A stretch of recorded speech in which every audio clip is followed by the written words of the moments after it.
तेरा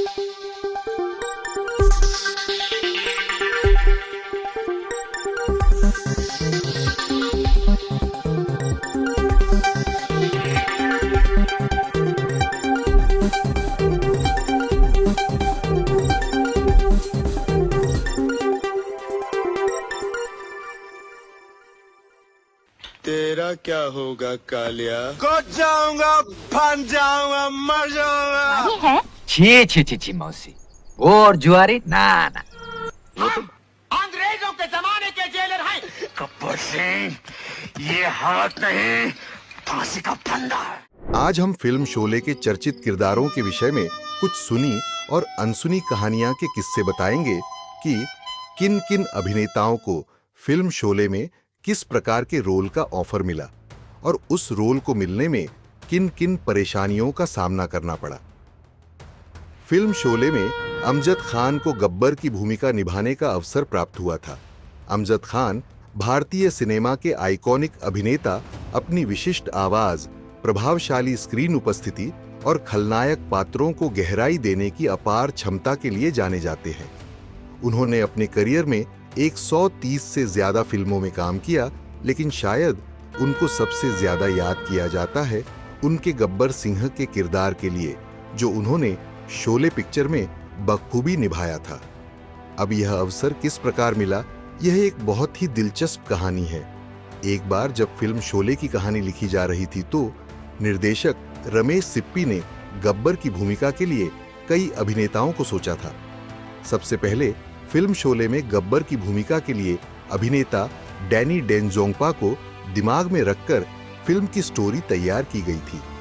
डैनी को गब्बर की भूमिका के लिए पर्याप्त समय नहीं मिल रहा था, क्योंकि पहले से ही वह एक बड़ी फिल्म की शूटिंग में वह पूरी तरह व्यस्त थे। फिल्म के निर्देशक रमेश सिप्पी ने अभिनेता डैनी को दिमाग में रखकर गब्बर के किरदार की स्क्रिप्ट तैयार की थी। उन्हें लगता था कि डैनी डेंजोंगपा की छवि अधिक रोमांटिक और हीरो की तरह है, जो गब्बर की भूमिका के लिए बहुत ही उपयोगी रहेगा। इधर एक दिन उन्होंने अभिनेता अमजद खान को देखा तो उन्हें लगा कि यह अभिनेता गब्बर सिंह की भूमिका के लिए उपयुक्त है। अमजद खान उस समय नए अभिनेता थे, लेकिन रमेश सिप्पी ने उनकी प्रतिभा को पहचाना और उन्होंने गब्बर सिंह की भूमिका करने के लिए कहा।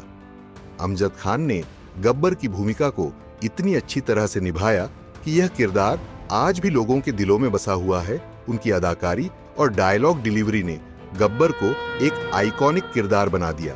तेरा क्या होगा कालिया? बताते चले, इस प्रकार अमजद खान को गब्बर की भूमिका मिली और वह पर्दे पर छा गए। इस प्रकार यह किरदार ऐतिहासिक किरदारों में से एक रहा।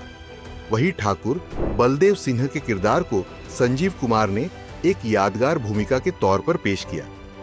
फिल्म शोले में अभिनेता संजीव कुमार के रोल की कास्टिंग इस प्रकार की गई बताते चलें कि जब फिल्म शोले की कहानी लिखी जा रही थी तो निर्देशक रमेश सिप्पी ने ठाकुर बलदेव सिंह की भूमिका के लिए संजीव कुमार को सोचा था, लेकिन उस समय संजीव कुमार की उम्र लगभग 37 साल थी, जबकि ठाकुर बलदेव सिंह की भूमिका के लिए 55 साल के अभिनेता की आवश्यकता थी। रमेश सिप्पी ने संजीव कुमार को इस भूमिका के लिए चुनने का फैसला किया, लेकिन उन्हें यह चुनौती का सामना करना पड़ा कि संजीव कुमार को 55 साल के ठाकुर बलदेव सिंह की तरह दिखने के लिए कैसे तैयार किया जाए। आइए बताते हैं रमेश सिप्पी ने संजीव कुमार के लिए विशेष मेकअप और कॉस्ट्यूम डिजाइन किए। संजीव कुमार को ठाकुर बलदेव सिंह की तरह दिखने के लिए विशेष प्रशिक्षण भी दिया गया था। इसके बाद अभिनेता संजीव कुमार ने ठाकुर बलदेव सिंह की भूमिका को इतनी अच्छी तरह से निभाया कि यह किरदार आज भी लोगों के दिलों में बसा हुआ है। ये हाथ नहीं, फांसी का फंदा है। वही फिल्म शोले के दो किरदार जो बहुत चर्चित हुए, जय और वीरू की भूमिका निभाने वाले दो कलाकारों का चयन भी दिलचस्प रहा। जय की भूमिका अमिताभ बच्चन को कैसे मिली, यह भी एक दिलचस्प कहानी है। दरअसल अमिताभ बच्चन को यह भूमिका शुरू में नहीं मिली थी। उनसे पहले निर्देशक रमेश सिप्पी ने अनिल कपूर को जय के किरदार के लिए सोचा था, लेकिन जब सलीम जावेद ने अमिताभ बच्चन को यह भूमिका ऑफर की तो उन्होंने इसे स्वीकार कर लिया। इस फिल्म में अमिताभ बच्चन की भूमिका जय की थी, जो एक अपराधी है और जो वीरू धर्मेंद्र के साथ मिलकर गब्बर सिंह अमजद खान को पकड़ने की कोशिश करता है। अमिताभ बच्चन ने इस भूमिका को इतनी अच्छी तरह से निभाया कि यह उनके करियर की एक महत्वपूर्ण फिल्म बन गई। हाँ, वह सीन बहुत ही मशहूर है। अमिताभ बच्चन और लीला मिश्रा के बीच का वह सीन जहां अमिताभ बच्चन लीला मिश्रा को अरे मौसी कहकर बुलाते हैं और लीला मिश्रा कोई जवाब नहीं देती है, वह सीन बहुत ही दिलचस्प है। दोष नहीं। मौसी, आप तो मेरे दोस्त को गलत समझ रही हैं। वो तो इतना सीधा और भोला है। अरे बसंती से उसकी शादी करके तो उस देखिए। सीन में अमिताभ बच्चन की अदाकारी और लीला मिश्रा की शांत और संयमित अदाकारी ने दर्शकों को बहुत पसंद आया था। वह सीन आज भी लोगों के दिलों में बसा हुआ है और अक्सर उस सीन को याद किया जाता है। और इधर धर्मेंद्र को फिल्म शोले में वीरू की भूमिका करने के लिए सलीम खान और जावेद अख्तर ने प्रेरित किया था।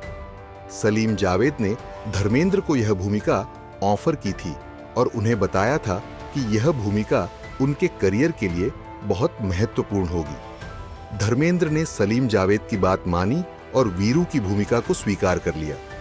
इसके बाद धर्मेंद्र ने इस भूमिका को इतनी अच्छी तरह से निभाया कि यह उनके करियर की एक महत्वपूर्ण फिल्म बन गई। बसंती, इन कुत्तों के सामने मत नाचना। फिल्म शोले रिलीज होने के बाद में 15 करोड़ की कमाई की थी, जो उस समय के लिए बहुत बड़ी रकम थी।